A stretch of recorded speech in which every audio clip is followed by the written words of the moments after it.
October থেকে 1 November, এই যে সময়কাল, এই সময়ে বন্ধুত্ব রিলেটেড কিছু ডিস্টারবেন্স আসতে পারে। আপনার কোনো ভালো বন্ধু, যাই হোক, ধনুরাশির জাতক জাতিকাদের ওভারঅল ফাইন্যান্স নিয়ে অসুবিধা হবে না। কিছু প্রবলেম আসতে পারে দূরে সেটেলমেন্ট নিয়ে, কিছু প্রবলেম আসতে পারে বন্ধু বান্ধব নিয়ে।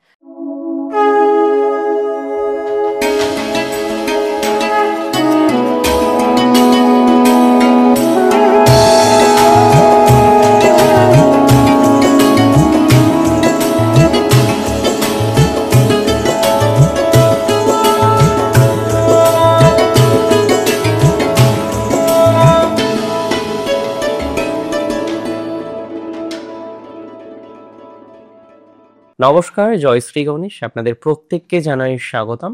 আলোচনা করছি আজকে যে রাশিটিকে নিয়ে, রাশিটি নিশ্চিতভাবেই ধনু।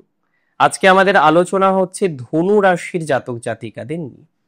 ধনু রাশির জাতক জাতিকাদের একাদশপতির নিচস্থ হওয়া, তাদের ভাগ্যপতির নিচস্থ বা দুর্বল হওয়া, এবং একই সাথে আপনি অলমোস্ট যদি রাশি চক্রটিকে খেয়াল করেন তাহলে দেখতে পারবেন ঠিক 17 অক্টোবর থেকে 1 নভেম্বর এটি এমন একটি সময়কাল যে সময় শুক্রও নিচস্থ থাকবেন, রবিও নিচস্থ থাকবেন, আর যে কারণে একটা দারুণ ইম্প্যাক্ট আপনার জীবন চক্রে কিন্তু আসতে চলেছে।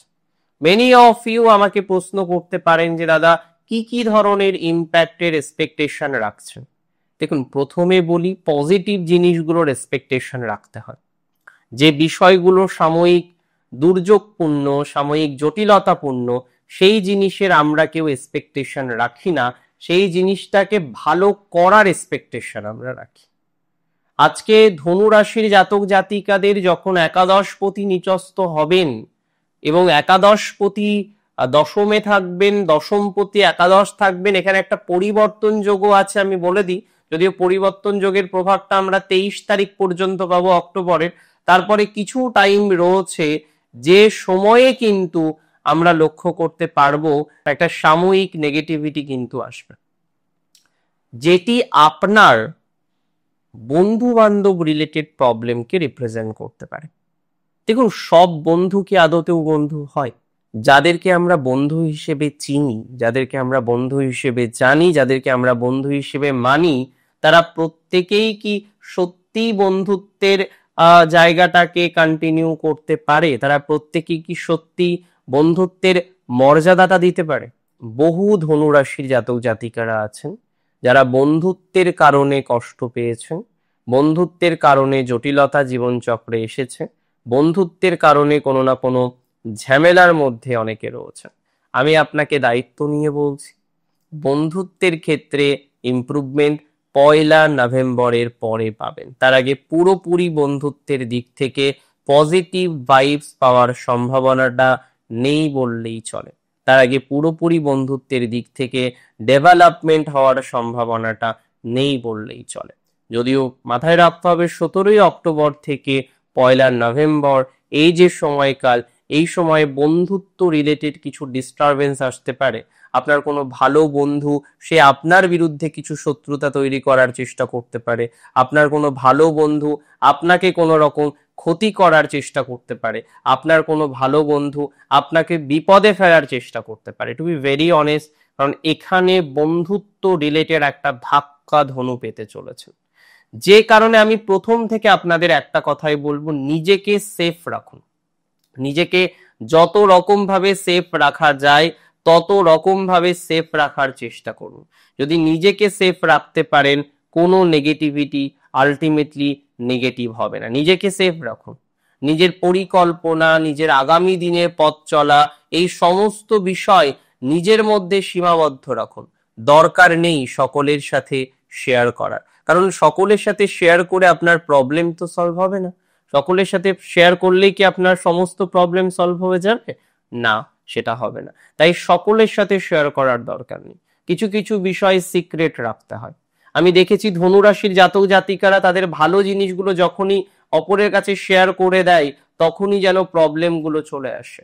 তাই এই জায়গাটাকে খুব গুরুত্বপূর্ণভাবে বুঝতে হবে যে আপনার কার সাথে শেয়ার করা উচিত আর আপনার কার সাথে শেয়ার করা উচিত নয়। এই বিষয়টাকে যদি রিয়েলাইজ না করতে পারেন তাহলে কিন্তু প্রবলেম। আপনার এই জিনিসটাকে বুঝতে হবে যে কাকে শেয়ার করছেন, সে আদতেও শেয়ার করার যোগ্য তো, সেই বন্ধু আদতেও আপনার বন্ধু তো, এটা বুঝতে হবে। ধনুরাশির জাতক জাতিকাদের যদিও আমি মনে করি যাদের চাকরি নিয়ে প্রবলেম আছে, 1 নভেম্বরের পর নতুন চাকরি প্রাপ্তির সম্ভাবনা রয়েছে। মাঝে যদি দেখা যায় যে কিছু দিনের জন্য একটু গ্যাপও যায়, তাও এটা মাথায় রাখবেন 1 নভেম্বরের পরে নতুন সুযোগ পাবেন, নতুন অপরচুনিটিস পাবেন, নতুন পরিকল্পনা নিয়ে এগোতে পারবেন। বিকজ এই সময় আপনার এগোনোর সময়, এই সময় আপনার থামার সময় নয়। এই সময় আপনি কম বেশি এগোতে থাকবেন, আপনার থামার সময় এটি নয়। সো আপনাকে থামতে হবে বলে আমি অন্তত পক্ষে মনে করছি না। আমি মনে করি তরতর করে আপনি এগোবেন। ধনুরাশি এগোনোর সময়, ধনুরাশি জাতক জাতিকাদের ক্ষেত্রে আমি মনে করি এই সময় একটু মেনটেন করতে হবে। ধার দেওয়া, আপনাদের মধ্যে হেল্পিং নেচারটা খুব বেশি, সবসময় হেল্প করা উচিত, কিন্তু বুঝতে হবে কাকে হেল্প করছি, সেই হিসেবে কিন্তু সবাইকে হেল্প করা যায় না। যাই হোক, ধনুরাশির জাতক জাতিকাদের ওভারঅল ফাইন্যান্স নিয়ে অসুবিধা হবে না। কিছু প্রবলেম আসতে পারে দূরে সেটেলমেন্ট নিয়ে, কিছু প্রবলেম আসতে পারে বন্ধু বান্ধব নিয়ে। এই দুটো বিষয়কে যদি নিয়ন্ত্রণ করতে পারেন, something better you will get. এই দুটো বিষয়কে যদি নিয়ন্ত্রণ করতে পারেন, কিছু ভালো প্রভাব আপনার জীবন চক্রে আসবে, এতটুকু সিওরিটি কিন্তু আমি আপনাকে দিতে পারি। সুতরাং আমরা আস্তে আস্তে ডেভেলপমেন্টের দিকেই যাব, আস্তে আস্তে অগ্রগতির দিকেই যাব এবং তরতর করে অগ্রগতি তৈরি করতে পারব। ধনুরাশির জাতক জাতিকাদের ক্ষেত্রে আমি আরো কিছু বিষয় অবজার্ভ করলাম, আমি আপনাদের সাথে নিশ্চিতভাবে শেয়ার করব সেই সমস্ত কথাগুলো। যার মধ্যে প্রথম হলো আপনাদের এডুকেশন। অনেকেই আছেন হায়ার এডুকেশনের সাথে যুক্ত, তারা রিসার্চমূলক এডুকেশন করছেন। অনেকেই আছেন যারা রিসার্চমূলক এডুকেশনের সাথে যুক্ত এবং কোনো না কোনোভাবে আপনার সিনিয়র দ্বারা পীড়িত। একদম সিম্পলি যদি বলা হয়, আপনার যে সিনিয়র আছেন, আপনার সেই সকল সিনিয়র থেকে আপনি কিন্তু একটা পীড়িত জায়গা দেখছেন তৈরি হচ্ছে। সিনিয়র থেকে পীড়িত রয়েছেন এমন অনেকে আছেন, এমন অনেক ধনুরাশির জাতক জাতিকারা রয়েছে। তো যে সমস্ত ধনুরাশির জাতক জাতিকারা সিনিয়র থেকে পীড়িত রয়েছেন, সিনিয়র থেকে কোনো না কোনোভাবে ডিস্টারবেন্সের জায়গা রয়েছেন, আমি মনে করি তারা পজিটিভ ভাইবস কিন্তু পাবেন। তারা কিছুটা হলেও ডেভেলপমেন্টের জায়গাটা তৈরি করতে পারবেন, তারা কিছুটা হলেও অগ্রগতির জায়গা কিন্তু তৈরি করতে পারবেন। এবং ধনুরাশির জাতক জাতিকারা যারা সিনিয়রের কারণে ভাবছেন কোর্স লেফট করবেন, কোনো কোর্স লেফট করার দরকার নেই। আপনার প্রবলেম সমাধান হবে। I can give you the assurity and surety both. আপনার প্রবলেমের সমাধান হতেই হবে, আপনার সমস্যার সমাধান হতেই হবে এবং সেটা হবে। আপনার সমস্যা, আপনার প্রবলেম, আপনার জটিলতার সমাধানযোগ্য জায়গা আপনি কিন্তু তৈরি করতে পারবেন। কোনো না কোনোভাবে দেখবেন এই প্রবলেমটা আলটিমেটলি প্রবলেমই নয়, এই প্রবলেমটা ঈশ্বরের অসীম কৃপাতে সমাধানযোগ্য জায়গায় চলে এসছে। এই প্রবলেমটা ঈশ্বরের অসীম কৃপাতে পুরোপুরি সমাধান করে নিতে পারবেন। নিজের উপর একটু বিশ্বাস রাখা দরকার রয়েছে, একটু নিজের উপর বিশ্বাস রাখুন, দেখবেন আস্তে আস্তে প্রবলেম সমাধানের দিকেই আপনি রয়েছেন এবং কোনো না কোনোভাবে প্রবলেম সমাধান হয়ে যাবে, কোনো না কোনোভাবে অগ্রগতির বাতাবরণের মধ্যে আপনি পৌঁছতে পারবেন। রাশি ধনুর ক্ষেত্রে আমি আরো মনে করি যে সমস্ত ধনুরাশির জাতক জাতিকাদের একটা পর্যায়ক্রমিক ডেভেলপমেন্টে বাধা, বারবার মেডিকেল অ্যাসিস্ট্যান্স নিতে হচ্ছে, বারবার ফাইন্যান্সিয়াল ডিস্টারবেন্স তৈরি হয়ে যাচ্ছে, বারবার আপনার গুরুজন কেন্দ্রিক একটা ডিস্টারবেন্সের জায়গা তৈরি হয়ে যাচ্ছে, যে জায়গাটা নিয়ে আপনি বারবার বিভিন্ন রকম চিন্তার মধ্যে পড়ে যাচ্ছেন। আই মাস্ট সে তাদের অনেক বেশি ইমপ্রুভমেন্টের জায়গা আমরা কিন্তু লক্ষ্য করতে পারবো, অনেকটাই ইমপ্রুভমেন্টের জায়গা আমরা কিন্তু তৈরি হতে দেখব। আর এটি নিয়ে কোনো ডাউট কিন্তু আমি অ্যাটলিস্ট রাখছি না, এটি নিয়ে কোনো ডাউট রাখার অবকাশ নেই, এটি নিয়ে কোনো ডাউট রাখার জায়গা নেই।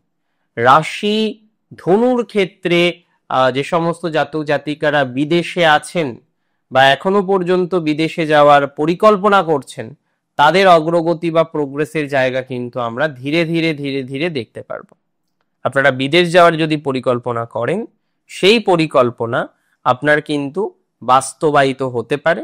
বিদেশ যাওয়ার পরিকল্পনার ক্ষেত্রে আপনার অগ্রগতির সম্ভাবনাটা অনেকটা বাড়বে, বিদেশে সেটেলমেন্টের সম্ভাবনা বাড়বে, এবং এই সমস্ত ডেভেলপমেন্ট, সমস্ত অগ্রগতি আমরা 2025, 2026, 2025-এর নভেম্বরের 1 তারিখের পর থেকে দেখতে পারবো, যেটি সম্পূর্ণরূপ বাস্তবায়িত হতে হয়তো সময় লাগতে পারে, কিন্তু সময় লাগলেও বিষয়টি 100% বাস্তবায়িত হবে।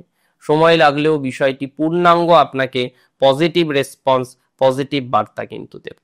তবে তারপরেও আমি বলি, কিছু রিলেটিভস থেকে সাবধান, কিছু বন্ধু থেকে সাবধান, কিছু জাতক জাতিকারা রয়েছেন যারা বন্ধুত্বের মুখোশ ধরে থাকে কিন্তু আদতেও বন্ধু নয়, তাদের থেকে সাবধানে থাকুন।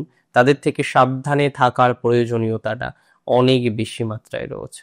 সুতরাং চেষ্টা করুন তাদের থেকে সাবধানে থাকার, এবং তাদের সাথে জাস্ট কানেকশনটা রাখুন, খুব অ্যাটাচড হয়ে থাকার কোনো রকম প্রাসঙ্গিকতা নেই।